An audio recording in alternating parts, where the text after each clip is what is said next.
Hey, what's up you guys? It's Bob Smith from Smith Taekwondo and Pro Sport Kickboxing coming at you with another video.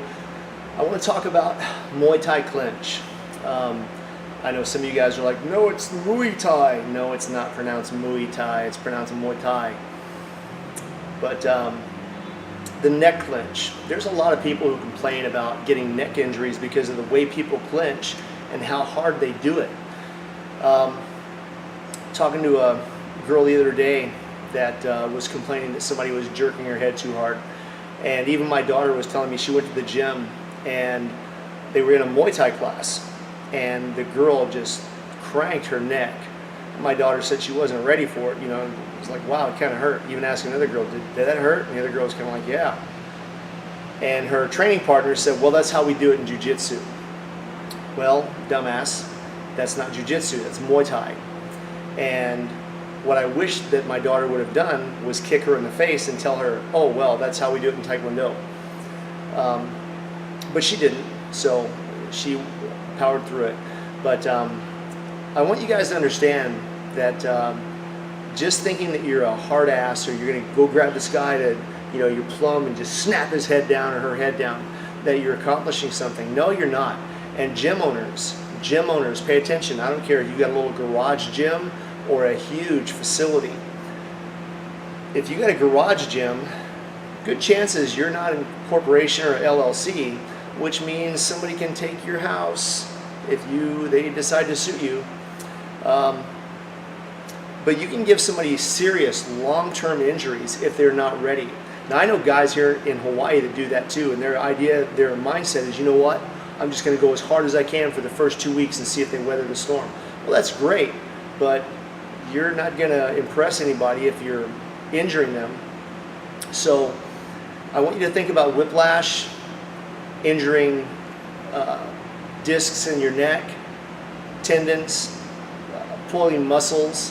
Whiplash is a long-term injury. It can last for a long time. It's nothing that's going to come over, you're going to heal overnight. So gym owners, think about that. When you get somebody in your gym and you're like, they'll get used to it, they'll get used to it.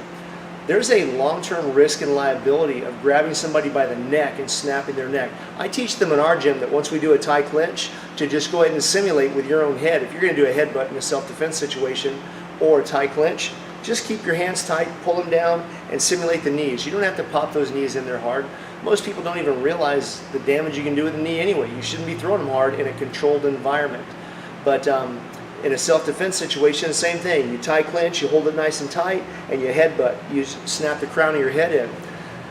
But think about the long-term injuries, and don't be afraid to speak up. If you have a sparring partner who's going reckless or they're out of control, it's your job to tell that person, because they might get a hold of somebody else who is less skilled than they are or you are and seriously injure that person.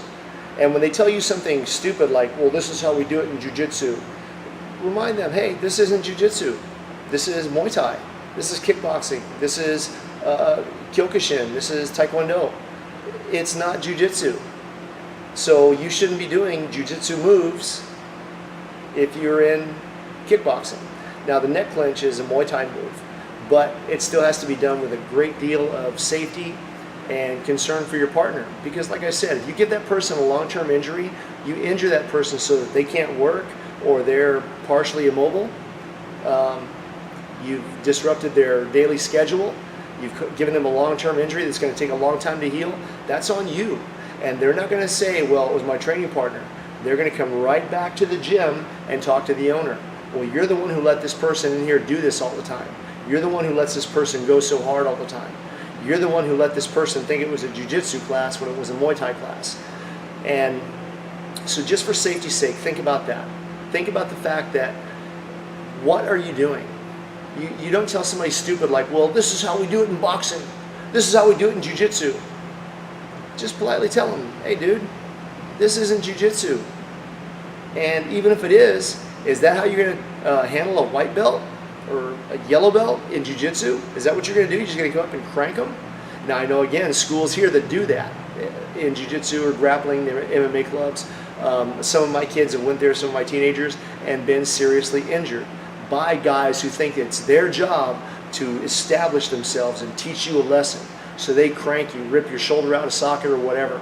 But Muay Thai clinches and neck clinches are serious. So if you don't think so, do a little research on the internet or talk to your physician about how long it takes for a whiplash or a neck injury to heal. This is